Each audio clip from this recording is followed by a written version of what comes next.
கர்த்தருடைய பரிசுத்த நாமத்திற்கு மகிமை உண்டாவதாக. அந்த அருமையான கால வேளையிலும் தியானத்திற்கென்று எடுத்துக்கொள்ளப்பட்டதான வேத பகுதி தானியேலின் தீர்க்க தரிசன புத்தகம் 6வது அதிகாரம் வசனங்கள் 20 தானியேலின் தீர்க்க தரிசன புத்தகம் 6வது அதிகாரம் வசனம் 20 முதல்.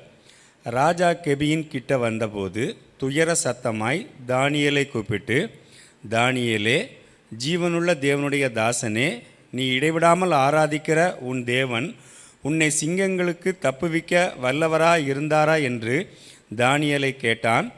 அப்பொழுது தானியேல், ராஜாவே, நீர் என்றும் வாழ்க. சிங்கங்கள் என்னை சேதப்படுத்தாதபடிக்கு தேவன் தம்முடைய தூதனை அனுப்பி அவைகளின் வாயை கட்டி போட்டார். அதேனென்றால் அவருக்கு முன்பாக நான் குற்றமற்றவனாய் காணப்பட்டேன். ராஜாவாகிய உமக்கு முன்பாகவும் நான் நீதிகேடு செய்ததில்லை என்றான். கர்த்தருடைய பரிசுத்த நாமத்திற்கு மகிமை உண்டாவதாக. அந்த வேத பகுதி நம்ம பல முறை கேட்டிருந்தாலும் கூட ஆண்டவர் மீண்டுமாய் இதை நினைவுபடுத்துவதற்காக ஆண்டவர் இந்த கால வேளையில் நமக்கு தந்திருக்கிறார். இதனுடைய பின்னணி நமக்கு எல்லாருக்கும் தெரிந்தபடி, அல்லது 6வது அதிகாரத்தில் முதல் 2 வசனங்களை நம்ம பார்க்கும் பொழுது, தரியு ராஜா கணக்கு ஒப்புவிப்பதற்காக, அதாவது தேசத்தினுடைய கணக்கை ஒப்புவிப்பதற்காக பிரதானிகளை, அதாவது கணக்கு பார்க்குற பிரதானிகளை ஏற்படுத்துவதற்கு அவர் நினைக்கிறார். அப்படி அதில் நினைக்கிறப்போ அந்த தானியேல் அப்படிங்கிறதான அந்த தேவனுடைய மகனும் அதில் ஒருவராய் காணப்படுகிறார். 3 பேரை ஏற்படுத்துகிறார். அதில் தானியேலையும் அவர் ஏற்படுத்துகிறார். இந்த 3 பேரில் தானியேலுக்குள்ளே விசேஷித்த ஆவி இருந்தமையால் அவனை ராஜ்யம் முழுமைக்கும் அதிகாரியாக ஏற்படுத்த ராஜா நினைத்தான் என்று தான் நினச்சாங்க. வேத வசனம் இருக்குது, நல்லா கவனிக்கணும் கொஞ்சம். அதாவது விசேஷித்த ஆவி இருந்தமையால் அவனை ராஜ்யம் முழுமைக்கும் அதிகாரியாக ஏற்படுத்த ராஜா நினைத்தான். அப்பொழுது பிரதானிகளும் தேசாதிபதிகளும் ராஜ்யத்தின் விசாரிப்பிலே தானியேலை குற்றப்படுத்தும்படி முகாந்திரம் தேடினார்கள். கர்த்தருடைய பரிசுத்த நாமத்திற்கு மகிமை உண்டாவதாக. பாருங்களேன், அதாவது ராஜா பிரதானிகளுக்கு மேலே இவருக்குள்ளே ஒரு விசேஷித்த ஆவி இருக்குது, இவரை இந்த 3 பேரில் பிரதானியாக வைக்கலாம்னு நினைக்கிறதுக்குள்ளாக அவங்களுக்குள்ள என்ன நினச்சி பாருங்கள், தானியேலை குற்றப்படுத்தும்படி முகாந்திரம் தேடினார்களாம்.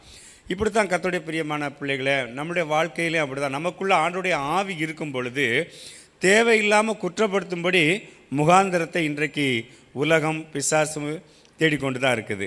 ஆனால் நமக்குள்ளே இருக்கிறதான விசேஷித்த ஆவி, ஆண்டவருடைய பரிசுத்த ஆவி, கண்டிப்பாக நம்ம அவர்களுடைய கையில் நம்ம ஒப்பு கொடுக்க ஆண்டவர் ஒருபோதும் நம்மளை அனுமதிக்க மாட்டார். இவங்க என்ன பண்ணுறாங்க அப்படின்னு பார்த்தீங்கன்னா, அவன் உண்மை உள்ளவனாக இருந்தபடினால் அவனை எப்படியாவது அவன் மேலே ஒரு குற்றம் சாட்ட வேண்டும் என்று சொல்லி நிறைய முகாந்திரத்தை பார்க்குறாங்க. ஆனால் அவங்களால கண்டுபிடிக்க முடியல. உடனே என்ன தீர்மானம் பண்ணுறாங்க, அவனை தேவனை பற்றிய வேத விஷயத்தில் மட்டும்தான் அவரை நம்ம குற்றப்படுத்த முடியும் என்று சொல்லி அங்கே ராஜாவினிடத்தில் போய், ராஜாவே, 30 நாள் அளவும் உங்களை தவிர எந்த தேவனே ஆனாலும் மனுஷனே ஆனாலும் யாரும் வணங்கக்கூடாது, அல்ல விண்ணப்பம் பண்ணக்கூடாது. அப்படி பண்ணுனா அவங்கள சிங்க கபியில் போடணும் அப்படின்னு சொல்லி ஒரு தாக்கீது அல்லது ஒரு தீர்மானம் பண்ணி அவரிடத்துல போய் சொல்கிறாங்க. ஆனால் ராஜாவும் என்ன பண்ணுறாரு அப்படின்னா, அந்த பத்திரத்துக்கு கட்டளை வைத்துடுறார். ஆனால் தானியேல் என்ன பண்ணுறாரு, இந்த பத்திரத்துக்கு கையெழுத்து வைக்கப்பட்டதென்று அறிந்த போதிலும் வீட்டுக்குள்ளே போய் தினமும் தான் செய்து வந்த ஜெபத்தை அவர் என்ன பண்ணுறாரு, தேவனுக்கு முன்பாக முழங்கால் படிட்டு ஜெபம் பண்ணுறார், ஸ்தோத்திரம் பண்ணுகிறார். அங்கே நடந்த காரியம் என்ன அப்படின்னா, இந்த பிரதானிகள் எப்படியாவது குற்றம் கண்டுபிடிக்க வேண்டும் என்று சொல்லி இந்த பிளான் பண்ண பிரதானிகள் ராஜாவினிடத்தில் போய் சொல்கிறாங்க, இந்த மாதிரி தானியேல் கையெழுத்து வைக்கப்பட்ட போதிலும், ஆனால் அவர் என்ன பண்ணுறாரு, உங்களை தவிர வேறு தேவரை என்ன பண்ணுறாரு, அவர் ஜெபம் பண்ணி கொண்டிருக்கிறார் அப்படிங்கிறப்போ, ஆனால் ராஜா உண்மையிலே அவன் பேரில் மனது இருக்கிறார். 14வது வசனத்தில் பார்த்தீங்கன்னா, ராஜா இந்த வார்த்தைகளை கேட்டபோது தன்னில் மிகவும் சஞ்சலப்பட்டு தானியேலை காப்பாற்றும்படிக்கு அவன் பேரில் தன் மனதை வைத்து அவனை தப்புவிக்குவதற்காக சூரியன் அஸ்தமிக்கு மட்டும் பிரயாசப்பட்டு கொண்டிருந்தான். சில வேளைகளில் நமக்கு மேல் இருக்கிறதான அதிகாரிகளுக்கு தெரியும் நம்ம ஒரு தவறும் பண்ணலை, அல்லது நமக்கு மேல்பட்டதான அதிகாரங்கள் உள்ளவங்களுக்கு நம்ம மேல் ஒரு கரிசனை இருந்தாலும் கூட மற்றவர்கள் குற்றம் சாட்டுகிறது நிமித்தம் அவர்களால் ஒன்று செய்யக்கூடாமல் கூட பண்ணிடும். அதற்கு நான் ஆண்டவருக்குள்ளே விசுவாசிக்கிறேன், ஒருவேளை அந்த குற்றம் சாட்டும் பொழுது இந்த தரியு ராஜா இல்லை, தானியேல் உண்மை உள்ளவன், அவன்லாம் அப்படிலாம் கிடையாது அப்படின்னு சொல்லிட்டு அவர் ஒருவேளை அந்த இடத்துல தானியேலை காப்பாற்றியிருந்தால் பின்பு ஒரு சூழ்நிலைகள் வரும் பொழுது அந்த ராஜா சொல்லுவார், அப்படிப்பட்டதான சூழ்நிலைகள் ஒரு நாள் நடந்ததல்லவா, அன்னைக்கு நான் தானே உன்னை தப்பு வச்சேன் என்று சொல்லி ஒருவேளை சொல்லக்கூடிய ஒரு சூழ்நிலை வந்துடும்.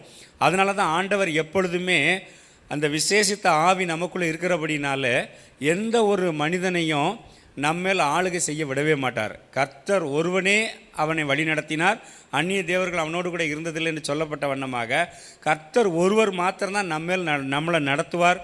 கர்த்தர் ஒருவர் மாத்திரம்தான் நம்மேல் அதிகாரம் செலுத்துவதற்கு அவர் நம்மை தேர்ந்தெடுத்து கொண்டிருக்கிறார். வேறு எந்த ஒரு மனிதனுக்குள்ள ஒரு அதிகாரத்தை நம்மேல் ஆளும்படியான அதிகாரத்தை கொடுக்க மாட்டார். அதனால தான் அப்படி அவங்க ஒருவேளை நமக்கு மேற்பட்ட அதிகாரத்தில் உள்ளவங்க உதவி செய்ய வேண்டும் நினச்சா கூட அவங்களால செய்ய முடியாமல் போயிடுச்சு. அதனுடைய விளைவு என்ன அப்படின்னு பார்த்தீங்கன்னா, அந்த தானியேலை கொண்டு சிங்கக்கவியில் போடுறாங்க. அந்த சிங்கக்கவியில் போட்டு ஒரு நாள் இரவு முழுவதும் இருக்கும் பொழுது மறுநாள் காலையில் தான் அந்த ராஜா துயர சத்தத்தோடு கூட வருகிறார். நீ இடைவிடாமல் ஆராதிக்கிற உன் தேவன் உன்னை தப்புவிக்க, சிங்கங்களுக்கு தப்புவிக்க வல்லவராக இருந்தாரா என்று தானியேலை கேட்கும் பொழுது, இங்கே தானியேல் சிங்கக்கவிக்குள்ளேருந்து சொல்கிறார், ஆம் ராஜாவே, சிங்கங்கள் என்னை சேதப்படுத்தாதபடிக்கு தேவன் தம்முடைய தூதனை அனுப்பி அவைகளின் வாயை கட்டி போட்டார் என்று சொல்லி அவர் சொல்லுகிறார். கர்த்தருடைய பிரியமான பிள்ளைகளே, ஒருவேளை நம்முடைய வாழ்க்கையில் நமக்குள்ளே இருக்கிறதான விசேஷித்த ஆவினாலும் நமக்குள்ளே இருக்கிறதான யாதொரு குற்றம் கண்டுபிடிக்க முடியாத அந்த உண்மைத்தன்மை இருக்கிறதுனால சில நேரங்களில் சிங்கக்கெபிகள் வரைக்கும் கூட நம்ம ஆண்டவர் அனுமதிச்சிருவார். ஏன் ஆண்டவர் அனுமதிக்கிறார் அப்படின்னு சொன்னால், ஆண்டவர் ஒருவரே நம்மை தப்புவிப்பதற்கு போதுமானவராக இருக்கிறார் என்று சொல்லி நாமளும் பாடம் கற்றுக்கொள்வதற்கு நம் மூலமாக பலர் விசுவாசம் வைத்து அந்த விசுவாசத்தில் உறுதிப்படுத்தும்படியான காரியங்களை நம்முடைய வாழ்க்கையில் செய்கிறதுனால ஆண்டவர் மகிமைப்படும்படியான காரியங்களை செல்கிறார். ஒருவேளை இங்கே தானியேல் கேட்டிருக்கலாம், ஆண்டவரே எனக்கு ஏன் இந்த சிங்கக்கவி, நான் உண்மை தானே,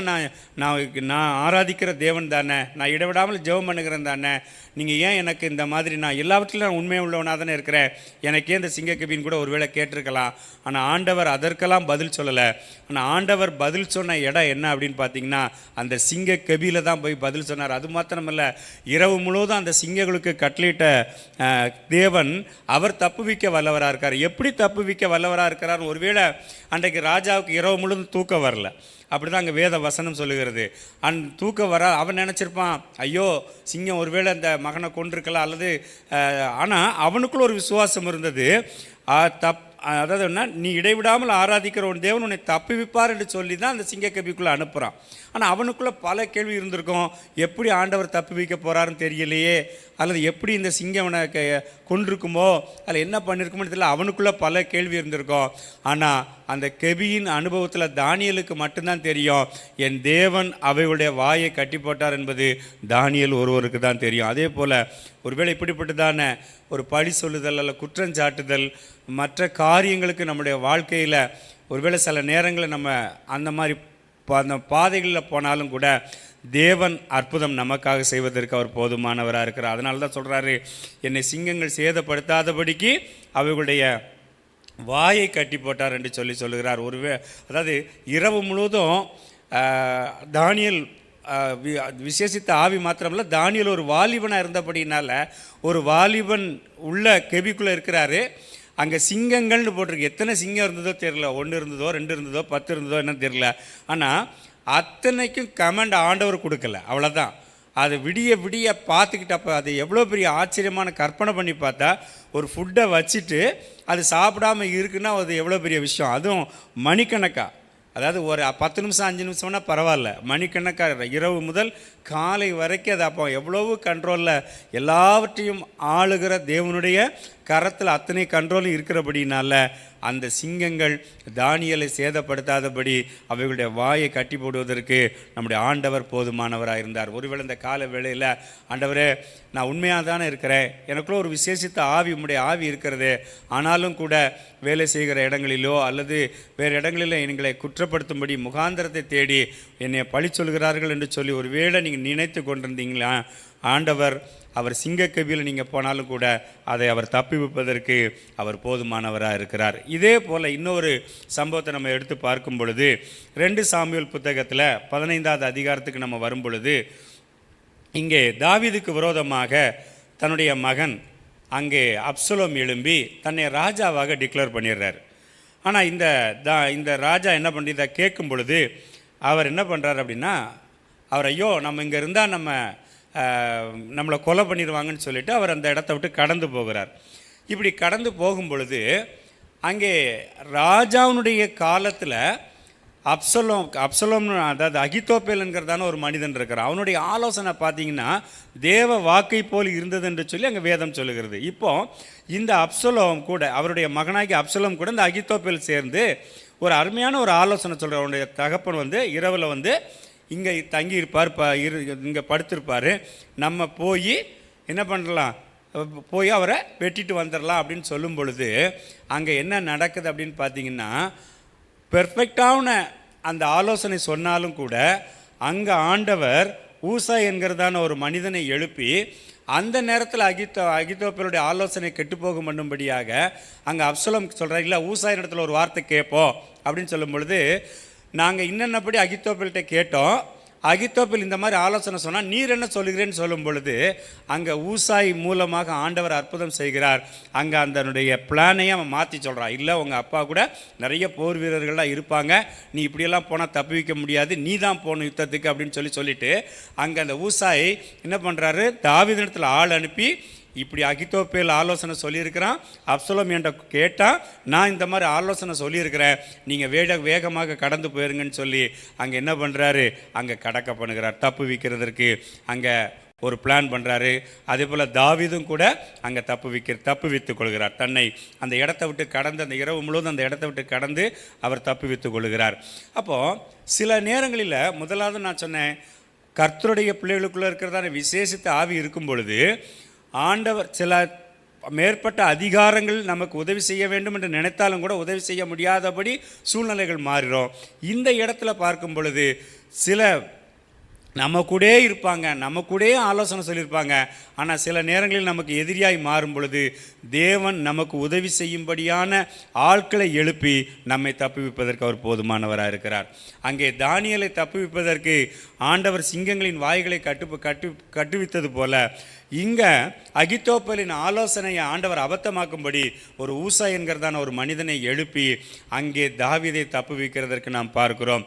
இந்த காலை வேளையில் ஆண்டவர் தப்பி வைப்பதற்கு அவர் போதுமானவராக இருக்கிறார். ஒருவேளை அது பிரதானிகளுடைய ஆலோசனையாக இருக்கலாம், இல்லை ஒரு அகித்தோப்பேலுடைய ஆலோசனையாக இருக்கலாம். எப்பேற்பட்டதான ஆலோசனையாக இருந்தாலும் நாம் செய்ய வேண்டிய காரியம் என்ன அப்படின்னா, ஆண்டவருடைய சமூகத்தில் விண்ணப்பம் பண்ணி ஸ்தோத்திரம் பண்ணும் பொழுது நம்மை தப்பி வைப்பதற்கு அவர் போதுமானவராக இருக்கிறார். அவர் யாரை எப்படி எங்கே எழுப்பணும் என்பது அவருக்கு தெரியும். சிங்கங்களின் வாய்களை கட்டி போடுவதற்கும் தெரியும், ஒரு ஊசாயை எழுப்பி ஆண்டவருக்கு ஆலோசனை பண்ண சொல்லவும் தெரியும். ஆனால் நாம் செய்ய வேண்டியது ஆண்டவரை நோக்கி விண்ணப்பம் பண்ணும் பொழுது என் தேவன் என்ன செய்ய போகிறார் நம்மகிட்ட சொல்ல மாட்டார். நான் இப்படி ஊசா இடத்துல போய் நான் ஆலோசனை கேட்க போகிறாரு, அப்சலோம் கேட்பாருன்னு யாருமே நினச்சி பார்க்கல. அகித்தோப்பேலின் ஆலோசனை தான் அங்கே தேவ வாக்கை போல் இருக்குது. ஆனால் அப்படிப்பட்டதான வாக்கை மிஞ்சி போய் ஒருத்தட்ட கேட்குற அளவுக்கு ஆண்டவர் மூளையை குழப்பி விட்டுருவார். நம்முடைய வாழ்க்கையில் அப்படி தான், நமக்கு விரோதமாய் நம்மளை எப்படியாவது நம்மளை குற்றப்படுத்தலாம் அப்படின்னு நினச்சி யாராவது வந்தாங்க அப்படின்னா தேவன் அவர்களுடைய மூளையை மழுங்க பண்ணுவதற்கும் அவர் போதுமானவராக இருக்கிறார். அப்போ நாம் என்ன செய்ய வேண்டும் அப்படின்னு சொல்லி பார்த்தீங்கன்னா, தாவீதை போல எப்பொழுதும் சதா காலங்களில் ஆண்டவரை ஆலயத்தில் தங்கியிருப்பதே நான் நாடுவேன் என்று சொன்ன தாவீதனுடைய அனுபவத்தில் நம்ம எப்பொழுதும் ஆண்டவருடைய சமூகத்தில் இருக்கணும். தானியேலை போல எப்பொழுதும் ஜெபம் பண்ணி இடைவிடாமல் ஸ்தோத்தரிக்கும் பொழுது அவர் செய்ய வேண்டிய வேலை ஆண்டவர் செய்து முடிப்பார். நமக்காக சிங்கங்களின் வாயை கட்டுப்படுவார், நமக்காக ஊசா என்கிறதான மனிதனை எழுப்புவார், நமக்காக ஆண்டவர் அற்புதங்களை செய்கிறதான தேவனாக இருக்கிறார். அங்கே நடந்தது என்ன, அந்த அகித்தோப்பேல் 4 கொண்டு நின்று சேர்த்தான். நமக்கு விரோதமாய் உருவாக்கப்படும் ஆயுதங்கள் எல்லாம் வாய்க்காதே போகும் என்று சொல்லி தான் ஆண்டவர் நமக்கு ஒரு வாக்குத்தத்தம் கொடுத்திருக்கிறார். அருமையான கால வேளையில் இதை கேட்டுக்கொண்டிருக்கிறதான பிள்ளைகளை, நமக்கு விரோதமாய் ஆண்டவரே இப்படியெல்லாம் கூட்டம் கூடுறாங்களே, அல்ல இப்படியெல்லாம் எனக்கு ஆலோசனை சொல்கிறாங்களே அப்படின்னு நீங்கள் நினச்சி அந்த ஆலோசனைகளில் நீங்கள் கலங்க வேண்டாம். நீங்கள் செய்ய வேண்டியது ஒன்று தான், ஜெபம் பண்ணுங்க, ஸ்தோத்திரம் பண்ணுங்க, ஆண்டவருக்குள்ளாக நிலைத்திருங்க. கர்த்தர் உங்களுக்கு பெரிய காரியங்களை செய்வார். கண்களை மூடுவோம், நம்ம ஜெபிப்போம். பரிசுத்த தெய்வமே, இந்த அருமையான ஆசீர்வதிக்கப்பட்ட கால வேளைக்காமுக்கு ஸ்தோத்திரம்.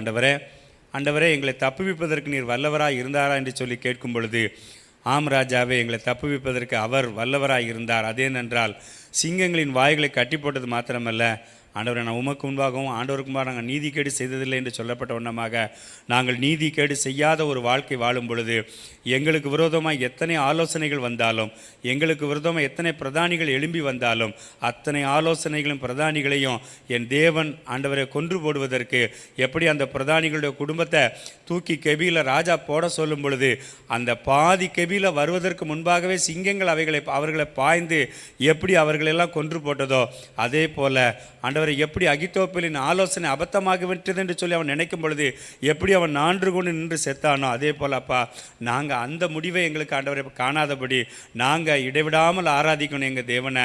நாங்கள் ஆண்டவரை எப்பொழுதும் கர்த்தருக்குள்ளாக நாங்கள் எங்களை திடப்படுத்தி கொண்டு உண்மையே நாங்கள் நோக்கி பார்க்கும் பொழுது அற்புதங்களை செய்து எங்களை தப்புவித்து ஆண்டவரை உம்மோடு கூட நீர் ஆண்டவரை எங்களை உறவாடி பண்ண கொள்வதற்கு நீர் போதுமான தெய்வம் என்பதை நாங்கள் விசுவாசிக்கிறோம். ஆண்டவரை கர்த்தாவே, இந்த காலைவேளையில் நீர் கொடுத்த நல்ல வார்த்தைகளுக்காக ஸ்தோத்திரம். இந்த நாள் முழுவதும் எங்களை நீங்கள் நடத்துங்கப்பா, எங்களை பலப்படுத்துங்கப்பா, காத்துக்கொள்ளுங்க, ஆசீர்வதிங்க. இயேசு நாமத்தில் பிதாவே, ஆமென். எல்லாரும் சேர்ந்து சொல்லுவோம். என் ஆத்துமாவே கர்த்தரை ஸ்தோத்திரி, என் முழுவலுமே ஒரு பரிசுத்த நாமத்தை ஸ்தோத்திரி. என் ஆத்துமாவே கர்த்தரை ஸ்தோத்திரி, அவர் செய்த சகல உபகாரங்களை மறவாதே. ஆமேன். கர்த்தர் உங்களை ஆசீர்வதிப்பாராக. ஆமேன். இந்த ஒரு சிறு அறிவிப்பு, இன்றைக்கி மாலையில் நமக்கு வழக்கம் போல் வேத பாட வகுப்பு உண்டு. நேரில் வந்து கலந்து கொள்ளுகிற பிள்ளைகளும் ஆன்லைனில் பார்க்குற பிள்ளைகளும் கலந்து கொள்ளும்படியாய் அன்பாய் உங்களை நாங்கள் கேட்டுக்கொள்கிறோம்.